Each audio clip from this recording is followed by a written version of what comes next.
Hop, ça commence. Merci à vous d'être venus là, aussi présents, hein. Il y a une soixantaine de personnes, c'est pas mal. Vraiment, je suis super content.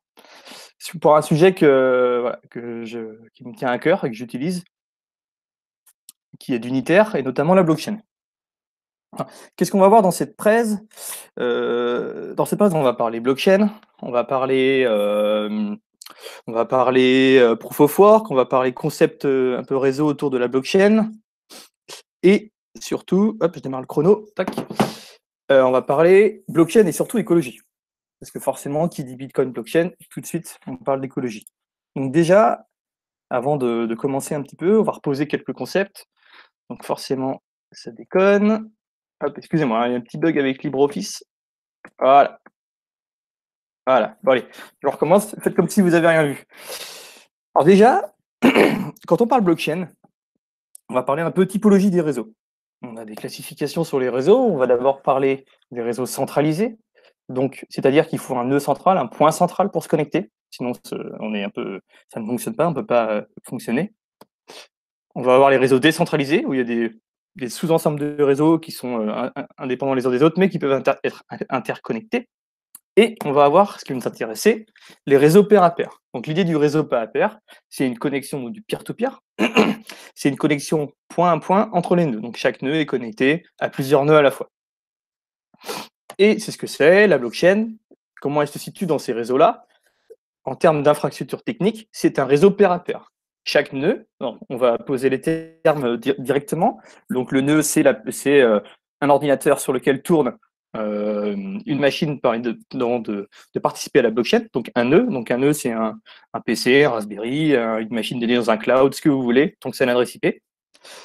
Et la blockchain se situe en tant que réseau pair à pair. Quelques exemples. Bon, bah ça fait pas ce que je veux, les slides là. Voilà. Quelques exemples. On va avoir les sites web dans les réseaux centralisés. Donc, typiquement, votre site de e-commerce préféré ou votre fournisseur d'accès à internet ou, par exemple, c'est, j'ai oublié, fournisseur d'accès à internet, le site web de e-commerce et la banque. Ah, excusez-moi, c'est le démarrage. La banque. Donc la banque est typiquement le cas d'usage d'un réseau central où tout se passe sur le serveur de la banque. Vous pouvez rien faire, chez vous, quoi. Donc tout doit se passer sur le serveur de la banque. Les applications de messagerie instantanée, par exemple. On a par exemple Messenger, Hangout, enfin tous ces outils-là qui sont des réseaux centraux où on se connecte à un point central pour pouvoir l'utiliser, pardon. Les FTP, ça fait partie aussi des réseaux centralisés. On va avoir les emails. Donc ça, les emails, typiquement, c'est entre les deux. En fait, on l'a mis dans décentralisé, mais c'est un petit peu entre les deux parce que si vous voulez envoyer un mail à quelqu'un qui a Gmail, il faut vous connecter au serveur Gmail qui va ensuite renvoyer la mail. Mais vous pouvez aussi avoir votre boîte mail sur votre ordinateur, installer un serveur de mail, etc. Donc c'est un réseau qui n'a pas besoin du reste du réseau pour fonctionner. Et Mastodon et Diaspora qui est un espèce de Facebook décentralisé. Dans les réseaux pair à pair, qui vont plus nous intéresser aujourd'hui, hein, on a les crypto-monnaies, donc le protocole Bitcoin, Ethereum et la June, donc G1 qui se lit June, donc qui est la crypto-monnaie implémentée via d'unitaire. Et vous allez avoir, si vous vous intéressez un petit peu à ce qui se passe sur Internet, tout ce qui est réseau pair à pair, type torrent ou émule. Donc là où l'objectif de ces deux outils-là, c'est du partage de fichiers. Et donc, en fait, une personne veut un fichier, elle récupère une liste, au moins une adresse IP d'un nœud du réseau, elle s'y connecte. Lui va lui redonner aussi les adresses IP sur lesquelles il connaît et une portion d'un fichier. Et après, on a PeerTube qui est un YouTube-like en peer-to-peer. Alors, qu'est-ce que c'est une blockchain? Maintenant, d'un point de vue réseau, on a vu, c'est du pair à pair. Maintenant, d'un point de vue, on va dire données. Donc, c'est ce qu'on va appeler un registre, ou un ledger en anglais, un registre distribué. Pourquoi distribué? Parce qu'en fait, chaque nœud, donc on me rappelle, le nœud, c'est le nœud qui calcule dans la blockchain et qui peut aussi transmettre de l'information. Chaque nœud va contenir l'intégralité des données de la blockchain. Et chaque nœud n'est pas forcément à jour, hein. Il y a des temps d'échange non négligeables entre deux nœuds sur un réseau, entre deux pays, avec la fibre optique, etc. Donc, tout le monde n'est pas forcément synchronisé au même moment, mais à un moment donné, tout le monde l'est. Et la mise à jour de ce ledger, elle va se faire par ce qu'on appelle un consensus. Donc, le consensus, c'est ce qui permet à plusieurs acteurs qui ne se connaissent pas et qui ne se font entre guillemets pas confiance, de pouvoir se faire confiance et de pouvoir faire avancer la chaîne. Ça rappelle un petit peu le problème des généraux byzantins, pour ceux qui connaissent, qui s'intéressent un petit peu à tout ça. C'est comment on fait pour que des personnes se mettent d'accord en même temps alors qu'ils sont pas forcément en lien en même temps. Alors, aussi un schéma un peu générique d'une blockchain. Donc, on peut voir qu'il y a des blocs, tout ce qui est B01, B02, et on a tout à gauche le bloc Genesis. Donc, c'est le tout premier bloc qui a été généré. À un moment donné, il y a quelqu'un qui a lancé sa chaîne et qui a créé le premier bloc avec des informations minimales dedans. Et dedans, on va retrouver ce qu'on appelle des événements. Parce que par opposition à une base de données, une blockchain, c'est un registre d'événements. Donc, à chaque E1, E2, c'est un événement sur la chaîne. Ça ne rappelle pas l'entièreté des données de la chaîne. C'est ça qui est important de voir. Typiquement, pour les bases de données SQL, etc., on a l'habitude d'avoir des données qui contiennent un état à un moment donné de quelque chose. Là, la chaîne, non. La chaîne ne contient pas un état à quelque chose, elle contient une transaction, un événement particulier lié à la chaîne qu'on utilise. Typiquement, sur le Bitcoin, on peut avoir une transaction entre deux adresses. Ça, c'est un événement sur la chaîne. Mais en soi, ce n'est pas l'état des données. Après, une blockchain, par définition, du coup, elle est comment dire, sécurisée et infalsifiable. Alors, pourquoi? Parce qu'en fait, elle est sécurisée dans le sens où, même si une blockchain, on va le voir après, elle est accessible, on ne peut pas écrire dedans comme ça. C'est pas juste, voilà, je propose un bloc et voilà. Non, il faut avoir une clé privée, une clé publique. Donc, il y a un mécanisme de signature qui permet de la sécuriser et de la rendre infalsifiable. C'est-à-dire que, à partir du moment où vous avez signé la transaction et votre clé publique, c'est du chiffrement asymétrique, du coup, on sait que c'est vous. Sauf si, bien sûr, vous faites voler votre clé. Mais ça, c'est comme, votre appartement. Si vous faites voler la clé de chez vous, voilà, vous n'êtes plus sécurisé. Vous refaites votre clé. Donc là, c'est le même principe. C'est du chiffrage. C'est pas le même principe, pardon. C'est le même niveau de sécurité. C'est voilà, si la clé privée, vous devez tous la garder au chaud quelque part, sous votre matelas, j'en sais rien, sur un NAS derrière dans votre réseau, etc. Il faut que cette clé-là, elle ne doit jamais être publiée. Elle est réputée inviolable. Pourquoi? Parce qu'en fait, on l'a vu dans la chaîne de blocs, il y a un mécanisme qui permet en fait de ne pas pouvoir modifier l'historique de la chaîne. Donc là, je pose les concepts, mais j'arrive dans les explications. Et c'est ce qui permet à la chaîne, on va dire en informatique, c'est de vérifier l'intégrité des données. C'est-à-dire que personne n'a modifié dans le passé les données. Et donc, tout ça, ça amène aussi un autre concept qui est la fiabilité. Donc, comme on l'a vu tout à l'heure avec la banque, qui fait l'intermédiaire entre plusieurs personnes qui ne se connaissent pas, c'est le blockchain, c'est un peu l'objectif, c'est de se substituer à ce tiers de confiance par des règles, des algorithmes plus complexes et des mécanismes de consensus beaucoup plus complexes. La banque, quand elle décide de faire un truc, elle le fait, point final. Comme votre site de e-commerce, vous l'utilisez, voilà. Alors que là, c'est pas du tout la même philosophie. Mais le but, c'est quand même de pouvoir mettre de la confiance entre deux individus. Alors, une blockchain, en termes de classification un peu plus large, elle peut être publique, donc type Bitcoin. Donc, ça veut dire que là, les données sont complètement publiques. Il vous suffit de créer ce qu'on appelle un wallet, donc c'est un portefeuille électronique avec un couple de clés privées et publiques. Vous êtes enregistré dans le prochain bloc de la chaîne, et c'est bon, vous pouvez commencer à proposer des blocs. Des blocs faux ou vrais, peu importe, vous pouvez le faire, techniquement. La semi-privée, ou semi-publique, je ne rentrerai pas dans ce débat tout de suite, c'est trop long. Le truc, c'est que dans une blockchain semi-publique, semi-privée, vous pouvez aussi écrire dans la chaîne, mais à la différence de la blockchain publique, c'est qu'il y a un mécanisme d'entrée pour pouvoir écrire dans la chaîne. Donc vous pourrez lire les blocs, mais pas en proposer, sauf respecter le mécanisme d'entrée. Et ça, le mécanisme d'entrée, il est spécifique à chaque blockchain semi-privée. Et pour d'unitaire, j'en parlerai après. Et là, le dernier cas d'usage, c'est les blockchains privées, où là, les données ne sont pas publiques du tout. Et pour pouvoir rentrer dans ce cercle de nœuds de blockchain privée, il faut pouvoir montrer patte blanche, on va dire. Et ça, c'est pareil, c'est lié aux mécanismes qui ont été prévus. Donc, par exemple, si ceux qui veulent s'intéresser aux blockchains privées, il y a par exemple Hyperledger, qui est un outil d'IBM qui permet d'instancier une blockchain privée. Et là, ce n'est pas du tout les mêmes mécanismes de consensus. Aujourd'hui, on va plutôt s'attarder sur la blockchain en type proof of work, donc la preuve de travail, un proof of work, et semi-privé. Alors, dans la blockchain, donc la chaîne de blocs, qu'est-ce qu'un bloc? Ça représente donc un élément du ledger, qu'on a vu tout à l'heure, le ledger distribué, donc un événement qui enferme des events. qui sont organisés, on appelle ça en arbre de Merkle. Alors à gauche, on voit un arbre binaire. L'arbre de Merkle, c'est une technique qui permet de hacher facilement et rapidement les données.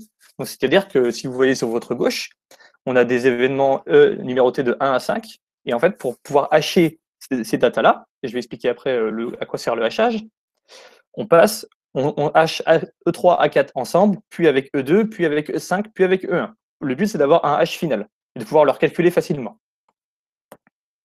Et le hash, le hash du bloc final, donc c'est le hash final qui va être mis dans la chaîne, celui-là, il permet d'identifier le bloc de façon unique. Alors ça, c'est propre le fait que quand on change juste un bit, ça permet de changer le hash complètement. C'est lié aux algorithmes de hachage. Je vous invite à aller voir. Par exemple. Pardon, je suis passé un peu vite. Bon, ça c'est mal mis. Je vous invite à aller voir les algorithmes de hachage qu'on a en bas, là, MD5, SHA-1, SHA-2, qui sont les algorithmes de hachage. Alors, il y a eu quelques histoires de collisions sur certains algorithmes. Je dis pas de bêtises, bon, je ne veux pas trop m'avancer, mais je sais qu'il y a certains algos de hachage qui ont eu des collisions. Une collision, c'est quoi? C'est quand on prend pour un algorithme de hachage donné, deux jeux de données différents, on fait le hash et on trouve avoir le même hash. Donc là, effectivement, ça coince. Mais bon, avec le SHA-2 de 56, en théorie, la chance d'avoir une collision, elle est très, très, très fine. Donc le bloc, pour résumer, ça représente les données et son histoire, puisque dans le hash du bloc, on intègre le hash du bloc précédent, etc., histoire de garantir l'intégrité de la chaîne. Et celui qui calcule le bloc, on va appeler ça soit le mineur, dans le cadre de Bitcoin, parce que quand il mine, il y a un truc qui lui est donné, donc du Bitcoin, un peu comme avant tout ça, les mineurs d'or, ils minaient dans les mines et ils avaient de l'or. Et côté limité, on va appeler ça des forgeurs, parce qu'il n'y a pas de récompense au minage. On va en parler après. Alors, pour en résumer, la mesure de la chaîne se fait par consensus, comme on l'a vu tout à l'heure, via l'algorithme de Proof of Work. Voilà, là, pardon, par exemple, avec l'algorithme de Proof of Work. Enfin, de manière générale, le blockchain se met à jour par consensus. Donc, le consensus, pour le rappel, c'est un nombre de personnes qui se mettent d'accord pour dire OK, ce nouveau bloc-là, il est valide.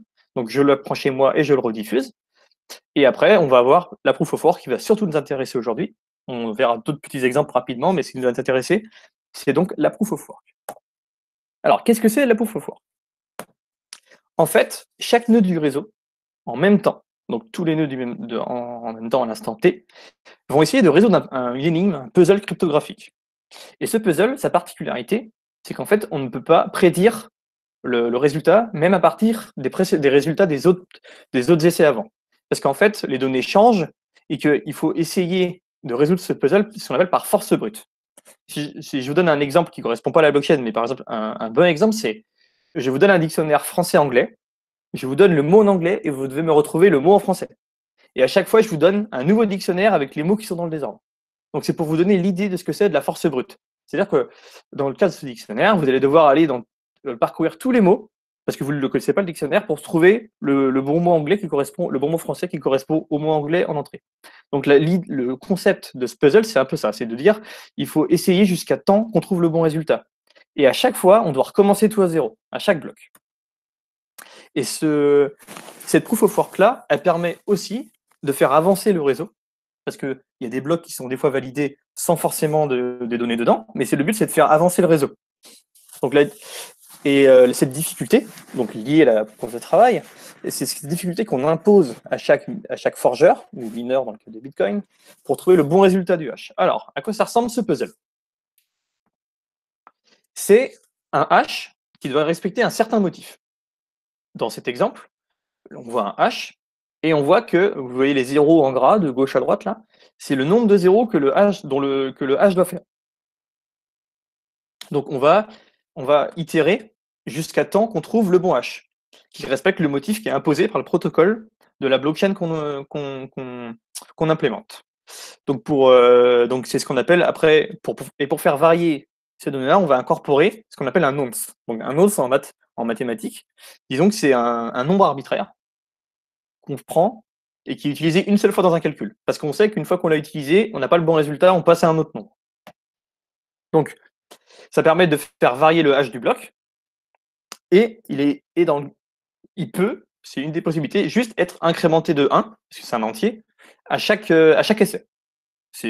On peut partir de on peut faire comme on veut, hein. Le but, c'est qu'il faut utiliser on peut faire un tirage aléatoire aussi. On peut faire que le nonce, il peut être fait, voilà, dans la blockchain, dans le cas de la blockchain, il peut être sélectionné, de la manière dont vous voulez.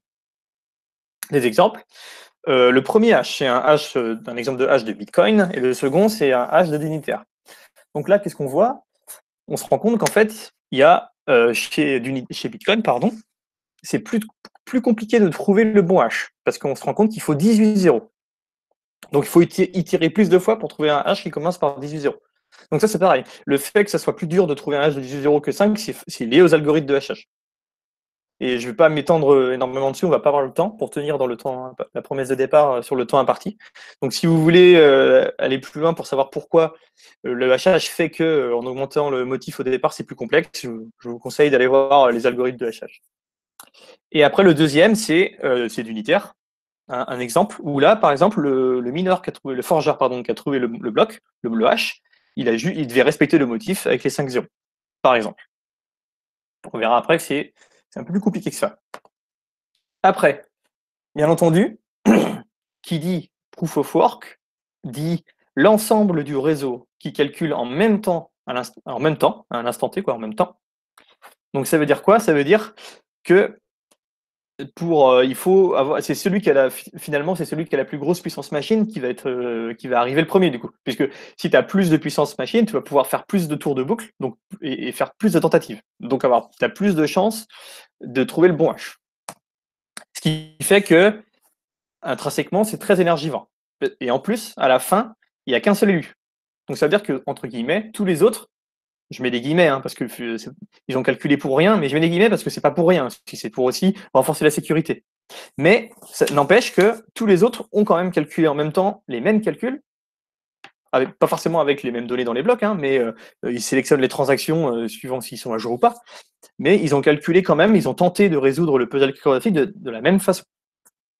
Ce qui nous donne des chiffres un peu intéressant. Donc, pour le calcul des chiffres, je publierai le support sur le réseau et sur les réseaux, pardon, et vous aurez dans le source en bas, vous pourrez aller consulter l'étude. Donc cette étude-là, elle permet de mettre en perspective la consommation intrinsèque du réseau par rapport à ce que produit un réacteur nucléaire. Un réacteur nucléaire qui est quand même le moyen à l'heure actuelle où on permet de produire beaucoup de courant. Donc là, par exemple, j'ai mis en gras l'estimation basse de toutes les blockchains publiques. Attention, le Bitcoin est au-dessus. Et donc là, on est à 46,5 TWh par an, alors qu'une production nucléaire, en moyenne, c'est 7 TWh par an. Donc là, on se rend compte, et intrinsèquement, attention, je mets pas juste dans le contexte de la blockchain, parce que il y a beaucoup de débats autour de ça, mais intrinsèquement, moi je dis que c'est quand même une techno là à l'heure actuelle qui consomme énormément de courant. Alors les autres consensus maintenant. Pardon. Du coup, dans les autres consensus, alors dans les colonnes vous aurez les consensus et à gauche quelques petites classifications. La première dont on parle depuis tout à l'heure, c'est la proof of work. Donc le principe c'est de la force brute. Forcément, c'est ce qu'il y a de plus sécurisé. Par contre, ça induit une consommation énergétique élevée et aussi une disparité entre les nœuds qui ont au niveau de leur chance de trouver le bon hash. Puisqu'on a vu tout à l'heure, s'il faut un hash qui commence avec un motif compliqué, c'est plus compliqué pour les machines qui n'ont pas beaucoup de puissance et plus facile pour celles qui ont plus de puissance. C'est pour ça que si vous regardez un peu le minage, donc c'est ce qu'on appelle dans le Bitcoin le hash rate, là, c'est la capacité de minage, vous voyez qu'elle est assez costaud en fait. Parce qu'en fait, c'est très compliqué c'est très long de trouver un bloc. Pardon, de trouver le hash. Donc en Chine ou dans d'autres pays, il y a des fermes entières de GPU, c'est des matériels qui est designé pour ça, et qui font juste du hachage de données. À côté de ça, on a aussi un autre consensus, qui s'appelle la proof of stake, la preuve de détention, preuve d'enjeu. Où alors là, le principe, c'est pas de tout miser sur la puissance machine, mais sur la richesse du mineur. Donc là, en gros, ce qui se passe, c'est que le mineur, il dit au réseau, moi j'ai mis X quantité de tokens, donc un token, c'est une part de la monnaie, sous séquestre. Cet argent-là, j'ai pas le droit d'y toucher. Par contre, ce qui se passe, c'est que comme j'ai pas le droit d'y toucher, c'est que du coup, je suis sélectionné pour miner, et si je triche, donc si j'émets des mauvais blocs avec des écritures fallacieuses, je peux me faire exclure du réseau et tous mes tokens sont perdus. même pareil que pour le Bitcoin, il y a de la création monétaire qui est faite quand on trouve le bon bloc. Sauf que la différence, c'est que on favorise les mineurs les plus riches, qui ont plus de chances d'être sélectionnés dans un espèce de top des plus riches, qui ont plus de chances d'être sélectionnés pour pouvoir miner. Donc là, on a une disparité sur le. Pardon. On a une disparité. Ah, qu'est-ce qui se passe? On a une disparité sur les. J'arrive pas, excusez-moi. Bon, excusez-moi, je relance là parce que c'est LibreOffice qui fait des siennes.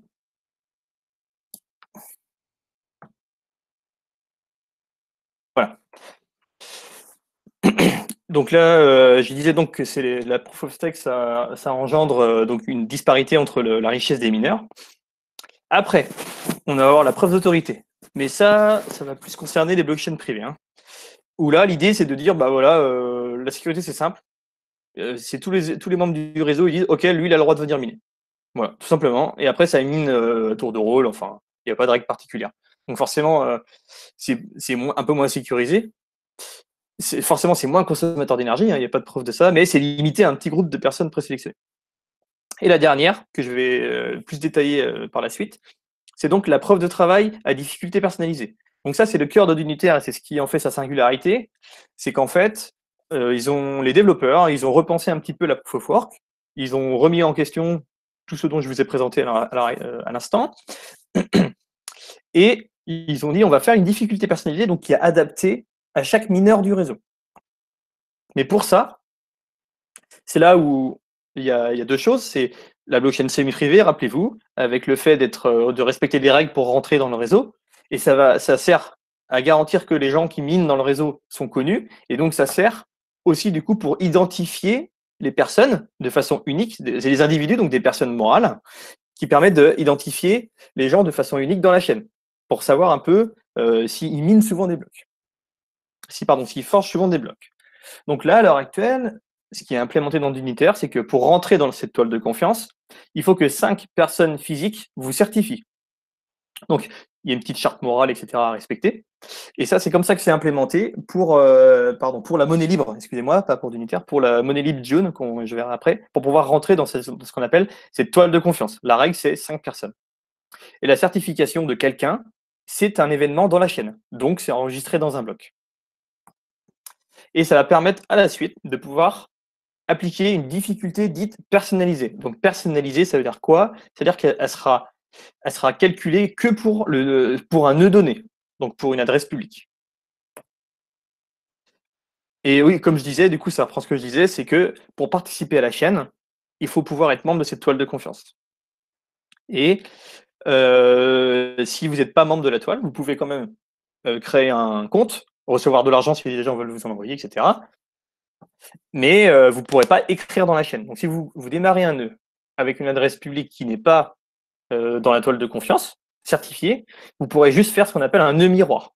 C'est juste, en gros, du peer-to-peer classique, transfert de données. Mais c'est des gens aussi qui sont très importants pour que les données soient à jour et soient fiables. Alors, voici un exemple de difficulté personnalisée par individu. Sur la gauche, vous pouvez voir 3 individus, dont un qui est Cédric, qui est un des développeurs d'Unitaire, un des tout premiers développeurs. Et là, c'est trié par difficulté croissante, donc de la plus simple à la plus complexe. On peut voir qu'il y a 88, 177 et 1848. Donc, c'est 3 valeurs. On va voir comment elles sont calculées. Mais en gros, c'est pour dire, si on prend ça brut, on va dire que d'Unitaire, le premier nœud, 88, il a entre guillemets plus de chances de trouver le bon bloc que les deux autres. Le bon hash, pardon, que les deux autres, parce qu'il a une difficulté moins forte. Et c'est cette difficulté-là qui va nous permettre après de calculer le motif à respecter dans le cadre du puzzle cryptographique. Donc ça va se baser sur plusieurs critères qui sont la fenêtre courante.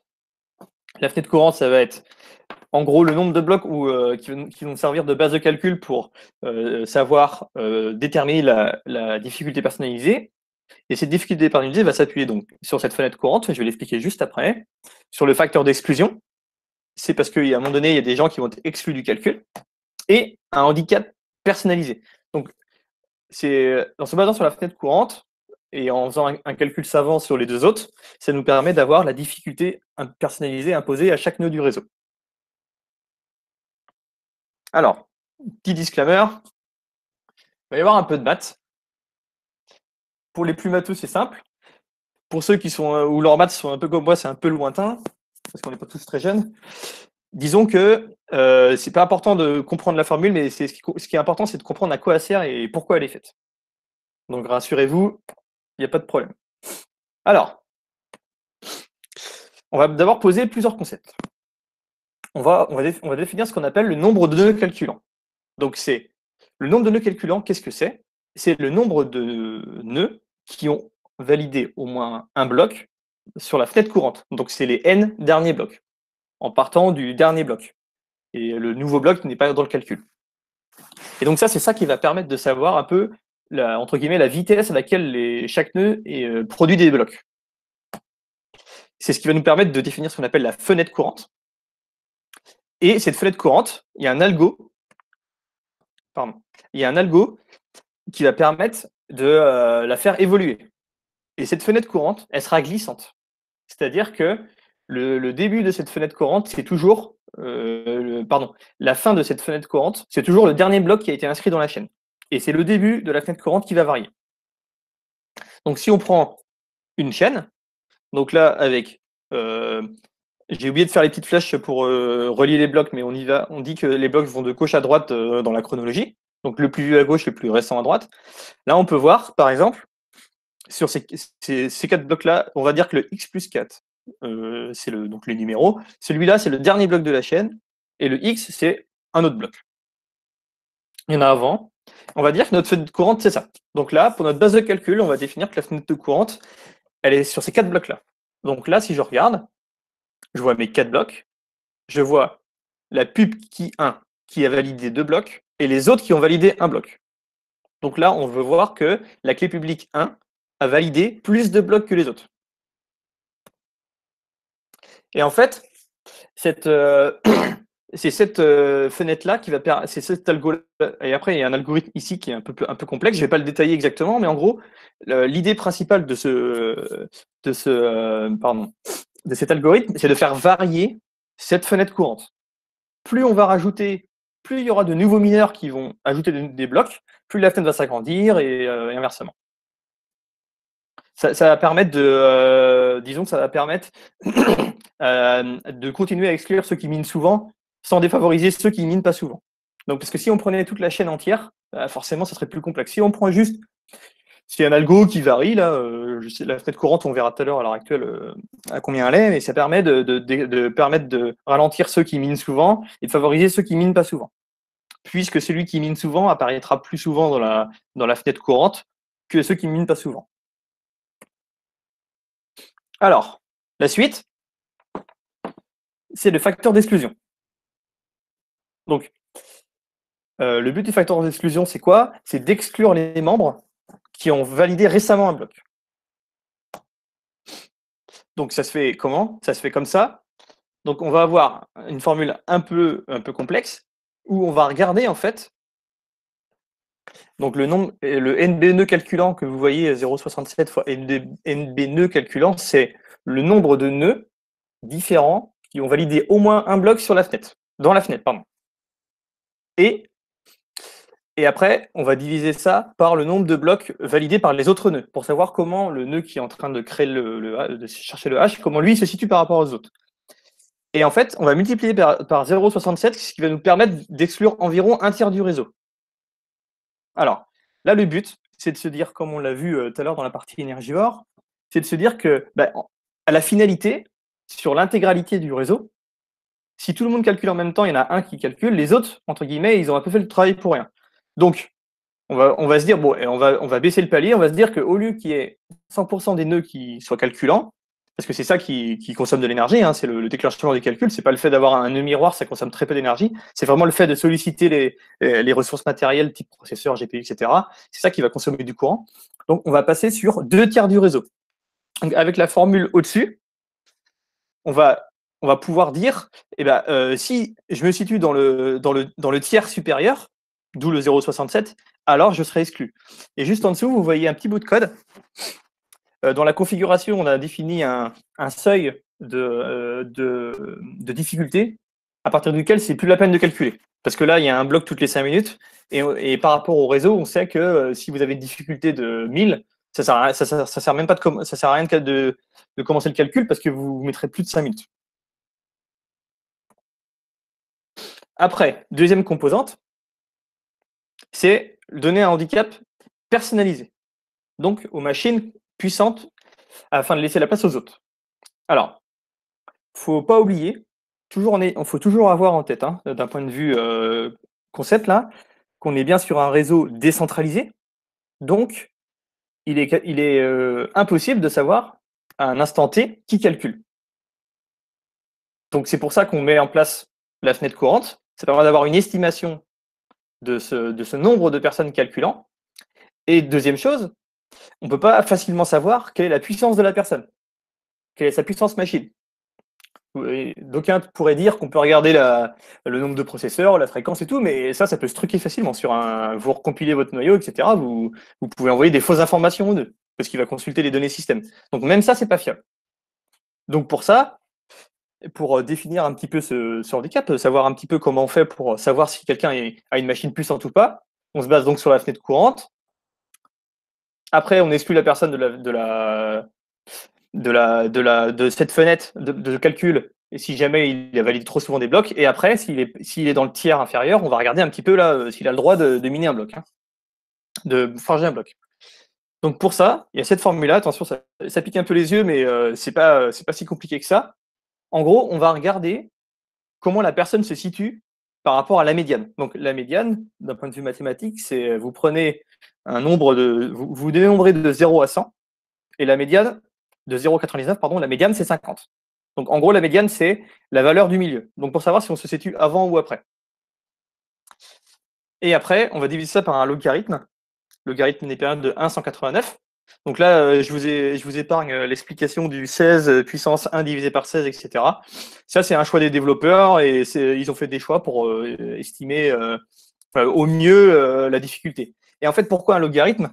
Parce qu'en fait, le logarithme, c'est une fonction mathématique qui permet de lisser en fait les valeurs. Donc à droite, il y a un petit rappel de la fonction mathématique ln de x. Donc ça permet que si jamais quelqu'un valide trop souvent des blocs, pour pas qu'il ait une difficulté à 10 000, quoi. Donc le ln permet juste de lisser. Donc voilà, le handicap, c'est en gros comment une clé publique, peu importe laquelle, comment elle se situe par rapport aux autres. Est-ce qu'elle mine souvent ou pas souvent? Alors, petit rappel là de de la fenêtre courante et de ce qu'on vient de voir. Je reprends mon exemple de tout à l'heure, avec x plus 4 le dernier bloc, x plus 4 le dernier bloc, et on voit par exemple ici, toujours pareil, la clé publique 1 a validé 2 blocs, et la 2 et la 3, un bloc chacun. Donc là, si on fait la médiane, ça fait 1, donc 1, 1, 2, ça fait 1. Donc ça veut dire que la clé publique 1, elle est dans la partie haute. Donc ça sous-entend qu'elle va avoir une difficulté personnalisée beaucoup plus forte que les autres pour trouver le nouveau bloc. Donc qu'est-ce qui se passe? Un nouveau bloc arrive, avec une nouvelle clé publique. Donc là, je n'ai pas appliqué exactement l'algo de calcul de la fenêtre courante, on va juste décaler de 1. Si je décale de 1, on voit que là, d'un coup, toutes les clés publiques ont le même niveau de difficulté. Parce que sur la fenêtre courante, elles ont chacune déposé un bloc. Donc je reviens. Ici, la clé publique 1, c'est plus compliqué pour elle, parce qu'elle a une difficulté plus importante. Et là, elles sont toutes au même niveau. Donc là, elles ont toutes la même chance de trouver le bon bloc. Donc là, effectivement, dans ce cas-là, ça va se jouer en effet sur la puissance machine. Si la clé 1, qui a l'air plus puissante, est plus puissante, elle va trouver avant, sûrement. Alors, après, comment on fait? Pardon, j'ai appuyé un peu vite. Comment on fait maintenant pour définir ce motif? Donc, on a vu au début, proof of work, ça veut dire puzzle cryptographique, qui veut dire motif de début de hash à respecter, pour avoir un hash valide et validé par l'ensemble de la chaîne. Et ensuite, comment on fait pour avoir un motif un peu plus complexe là, avec les composantes qu'on a vues avant. Facteur d'exclusion, handicap. Donc, on prend la difficulté du nœud, difficulty là, on applique cette formule mathématique-là qui a été choisie par les développeurs aussi, et ça permet en fait d'avoir le nombre de zéros. Donc, cette formule-là donne le nombre de zéros. Et si jamais il y a un reste sur cette division, ce reste de cette division va permettre d'avoir un motif supplémentaire. Donc, par exemple, on va pouvoir, si on prend le premier, si le reste de la division par 16 là, donne un résultat entre 0 et f, par exemple, il faut, et ben le nœud qui doit faire le hash, elle devra respecter un pattern qui commence par NB0 et où le caractère qui suit doit être situé entre 0 et f. Donc ça, c'est un exemple, en hexadécimal, 0f. Et ça permet en plus de pouvoir avoir une difficulté un peu plus fine vis-à-vis des mineurs. Après, un peu de code. Un peu de code et après je montrerai un petit peu de pratique. Alors, qu'est-ce qu'on voit ici? On voit ici comment on fait pour faire varier le nonce et comment on fait pour vérifier la preuve de travail. Excusez-moi. Donc on voit je ne peux pas vous montrer, mais on a un bloc, à moins que peut-être qu'avec la souris, peut-être la souris vous devez voir sûrement. On a ici un bloc.nonce. Ce bloc.nonce, c'est celui-là qui s'incrémente de 1 en 1. On génère le hash du bloc, donc là il n'y a pas de contrôle du format, hein, c'est juste le hash des données. On signe avec la clé privée de la personne, la clé publique de la personne, pardon. Et après, le POW, le POW, c'est le hash final. Donc c'est celui-là qui servira de hash final au bloc pour identifier dans la chaîne, et c'est celui-là qui va permettre, qui va devoir respecter le motif. Donc là on voit le commentaire, check the POW result, et du coup on voit un petit boucle while là, qui permet de vérifier le nombre de zéros. Le NB0, celui-là, il a été déterminé par les calculs qu'on a vus avant. Donc, calcul de la difficulté, application de la division par 16, on trouve le nombre de zéros, et après, on a un deuxième caractère, ici, là, qui permet de vérifier le motif derrière les zéros. Donc, comme on a vu, l'ensemble qu'on a vu tout à l'heure. Alors, ensuite, voilà la formule mathématique. Ça, c'est la formule finale qui permet de calculer la difficulté personnalisée. Donc, en gros, c'est simple. On calcule la difficulté minimale de tout le monde, on multiplie par le facteur d'exclusion et on ajoute le handicap. Donc, facteur d'exclusion, ça, c'est ce qui permet de dire si je suis dans le tiers inférieur ou dans le tiers supérieur ou 2 tiers inférieurs pour savoir si j'ai le droit de miner. Et le handicap, c'est mon handicap personnalisé lié à ma machine, lié au fait que je valide des blocs souvent. Et on prend la valeur minimale on prend la valeur max entre le min et puis l'autre. Donc maintenant je vais vous montrer un exemple. Alors ici, on va rafraîchir. Alors, je me remets bien comme il faut pour la suite après. Tac, c'est là. Alors ici, ce que vous voyez, alors excusez-moi, je bois un tout petit coup. C'est de l'eau, rassurez-vous. Alors, ce que je vous présente, c'est Cesium. Cesium, c'est quoi? C'est pour ceux qui sont habitués au crypto, c'est le wallet. Donc, c'est ce qui permet de consulter ses comptes, tout simplement. Donc, le j1.dimiter.fr, celui-là, il va interroger un nœud d'une chaîne, ou alors peut-être qu'il a un nœud en local, on ne sait pas, pour avoir les données de la chaîne. Alors, qu'est-ce qu'on peut voir d'intéressant ici? On peut voir qu'à l'heure actuelle, la difficulté minimale, c'est 86. Donc là, vous le voyez là, donc c'est Bertrand. Coucou Bertrand. Et à droite, on voit la liste des nœuds, des blocs qui ont été forgés. À droite, il y a un filtre qui montre que les blocs avec des données. Et si je clique là, on voit tous les autres blocs qui n'ont pas de données. Et ça, c'est pour faire avancer la chaîne. C'est très très important dans une blockchain, même d'avoir des blocs vides. Et là, je vois, le dernier, c'est Art15TE. Je ne sais pas comment ça se prononce. Art15, je sais pas. Si je trie ma difficulté, et là, on voit, par croissante, on voit que, par exemple, il a une difficulté de 1724. Pourquoi? Parce qu'en fait, il vient juste de valider le dernier bloc. Donc, en fait, de facto, on peut en conclure, au vu des formules mathématiques qu'on a appliquées, que lui, il fait partie du tiers supérieur du réseau et que donc son nœud ne déclenchera pas de calcul. Pourquoi? parce que son calcul de difficulté a fait que il est devenu, et comme il vient juste de faire le dernier bloc, forcément, de facto, il se fait exclure. Ça, c'est sûr, ça. Donc, après, on peut regarder le contenu d'un bloc. Donc là, on peut voir. Ici, c'est un incrément, hein, 308 000. 308 000. Ici, on voit la difficulté qu'il avait au moment où il a créé le bloc. Là, on voit, il est passé de 86 à, si on regarde, il est passé de 86 à 1724. Donc là, on voit que la formule sur le facteur d'exclusion et sur le handicap, là, on voit que ça a donné un chiffre assez élevé. Je reviens sur le dernier bloc. On voit ici le H. Donc là, on voit qu'il a dû respecter un H qui commence par 5, 0. Et peut-être le motif là. Ça dépend du résultat de la division par 16 qu'on a vu. Mais en tout cas, un truc qui est sûr, c'est que comme il avait une difficulté de 86, il a dû trouver un H qui fait 5, 0. Alors, on peut aller voir j'espère que vous voyez tous bien. Là, on peut voir ici à quoi ça ressemble un bloc, de façon logique. Donc là, il est mis sous JSON. Et ici, vous avez la version RAW, enfin comment dire, à plat. Et c'est ça qui sert pour faire le hash. On peut voir ici que là, il a étiré vachement, hein, pour faire le nonce, là, je sais pas combien, 3, ouais, des trilliards là pour trouver le bon hash. On peut voir qu'à ce moment-là, il avait 86 en proof of work en difficulté de timestamp.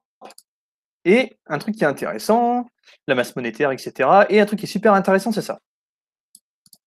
Ça, c'est la fenêtre courante. Donc là, rappelez-vous, dans la formule de facteur d'exclusion, là, on regardait le nombre de nœuds calculants. Le isFigure count, c'est le nombre de nœuds calculants. Donc au moment où le nœud de cette personne, donc de cette clé-là, a créé le bloc, il avait, lui, dans son calcul, par rapport aux autres, à tous les blocs, il a trouvé 30 nœuds sur une longueur de 151 blocs. N'hésitez pas, si vous avez des questions après, j'y répondrai après. Je vais essayer de pas trop, il est quelle heure, 14h20, ouais, peut-être pas trop traîner. Ouais, ça fait 40 minutes. On a bientôt fini de toute façon. Et ici, on peut voir que finalement, comme le nombre de nœuds calculants n'a pas dû bouger, la fenêtre courante n'a pas varié. Et ici, on peut voir ce qu'il y a dans le bloc. Ah, là, on peut voir par exemple une certification.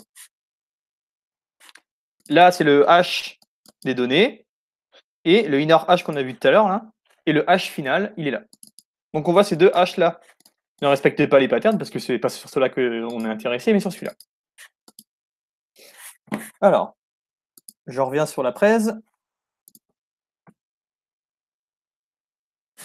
Alors, donc ça, cette formule-là qui calcule la difficulté personnalisée. Donc, pourquoi c'est moins énergivore?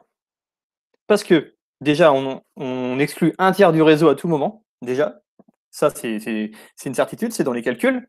Donc, petit rappel, imaginons que vous voulez truquer le système, et imaginons que vous êtes dans le tiers supérieur et que vous proposez un bloc. Qu'est-ce qui va se passer? Il va se passer que les autres nœuds, bon, sauf si vous en avez le contrôle, mais on part du postulat que vous ne l'avez pas, les autres nœuds vont refuser votre bloc. Pourquoi? Parce que, comme on l'a dit au départ, on est dans un réseau décentralisé. Chaque nœud est indépendant, ce qui rend le réseau de résilient. Hein. S'il y a 40% du réseau qui tombe parce qu'il n'y a plus de courant dans le sud de la France, s'il y a du courant dans le nord de la France, le réseau continue à tourner et les gens, ils ont accès. Donc, c'est ça qui permet d'exclure un tiers du réseau. Et si vous proposez un mauvais bloc, c'est ce que j'étais en train d'expliquer, si vous proposez un mauvais bloc, il va être exclu directement. Parce qu'en fait, vous n'allez pas respecter les règles du protocole et la formule mathématique qui est imposée dans le protocole. Donc, comme chaque nœud du réseau a le même code, hein, il est capable de recalculer la fenêtre à n'importe quel moment dans le bloc. Donc, on peut savoir si quelqu'un a le droit ou pas de pousser un bloc. On peut même savoir s'il a le droit, si son motif est bon ou pas. Et en fait, on peut tout recalculer. Puisque tout est dépendant des données dans la chaîne et du fait, rappelez-vous, de la toile de confiance, et qu'un nœud qui mine, qui forge, il est identifié par sa clé publique dans la toile de confiance. Et donc, par les mécanismes d'exclusion qu'on vient de voir, et de handicap, on va pouvoir favoriser les machines les moins énergivores. Et dernière composante, pardon, ça c'est le slide d'après. Et ce qui fait qu'un simple Raspberry, je l'ai expérimenté moi-même, hein, ça c'est mon retour, un Raspberry Pi 3 peut valider un bloc tous les 2-3 jours environ. Ça m'est arrivé deux dans une journée, c'est rare, mais en gros, c'est un bloc. Ça m'est déjà arrivé un bloc par jour, ce qui est rare, mais un bloc tous les 2-3 jours. Et après, il y a un autre composante qu'on ne peut pas du tout éluder, c'est le fait qu'en fait, il n'y a pas de récompense quand on forge. Le Bitcoin, à l'heure actuelle, quand un mineur de Bitcoin propose un bloc dans la chaîne, qu'il est validé, enfin, suivant les règles du Bitcoin, hein, il obtient une récompense de 12,5 Bitcoin. Au cours actuel du Bitcoin, je n'ai pas regardé ce matin, hein, c'est de l'ordre de plusieurs milliers de dollars, ça vous fait une belle somme d'argent.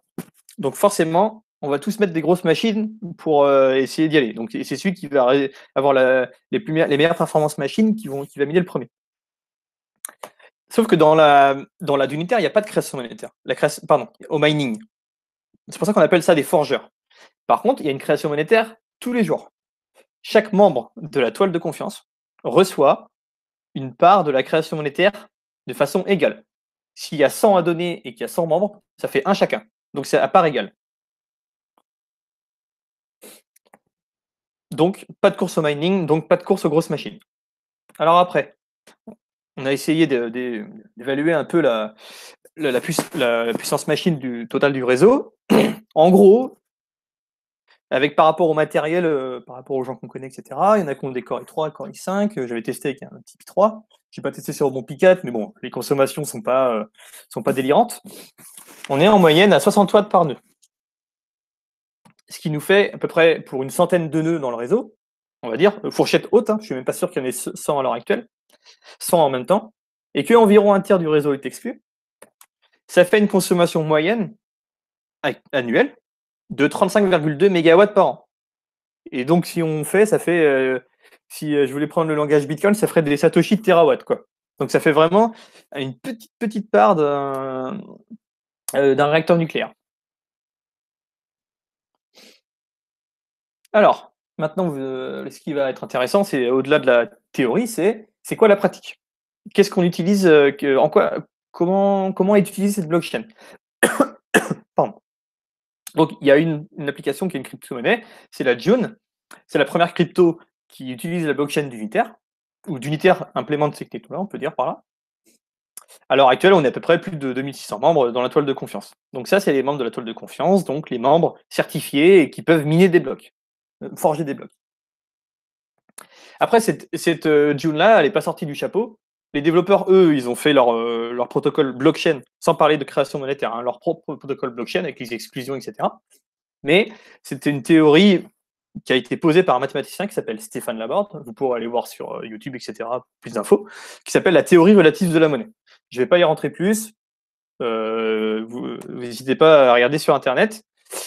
Et donc, il y a un site d'échange en ligne, il y a des annonces, les gens peuvent s'envoyer. J'ai déjà acheté une guitare électrique, j'ai déjà vendu un vieux PC. Enfin voilà, il y a de la vie, hein, ça vit pas mal. Et pour en savoir plus, quelques petites infos. On a donc des infos techniques. Vous avez le Markdown, donc c'est le white paper entre guillemets du protocole. Donc ça, c'est pas technique, vous pouvez regarder les règles, c'est super bien écrit, bien précisé, bien découpé, c'est très clair. Ça, c'est si vous avez envie de recoder votre nœud. À l'heure actuelle, le nœud est fait en TypeScript. Et il y a une réécriture en cours, une écriture d'un nouveau nœud en Rust. Donc là, on a parlé de consommation machine. Le Rust est beaucoup moins consommateur que du Done. Et après, des petites infos sur la monnaie libre, le site d'échange et les apéros monnaie libre qui sont dans toute la ville. Hein. Même si on parle économie et tout, on boit des coups aussi. Et ça, c'est Bertrand qui anime ça, qui doit être pas parti, j'espère. Et voilà, j'ai terminé ma presse. Donc moi, c'est Adrien, je travaille chez Sphère. Je fais une petite pub pour mon assoce Blockchain et Société. Peut-être que certains d'entre vous connaissent à Nantes, où on vulgarise autour de la blockchain tous les mois. Bon, là, c'est un petit peu à l'arrêt à cause du contexte actuel. Et je voulais faire un petit coucou à Bertrand, qui doit être dans la conversation. C'est lui qui m'a fait connaître la monnaie libre et c'est avec lui qu'on a écrit ce support-là. Donc, je lui passe le bonjour. Donc, voilà. Si vous avez des questions, je vais quitter ma presse. On va passer sur sur Hangout. Pardon, sur Meet. Je remets le network là, pour que c'est tout joli. Et si vous avez des questions... Ah, 8, c'est quoi 8? Alors, salut Bertrand, si vous avez des questions,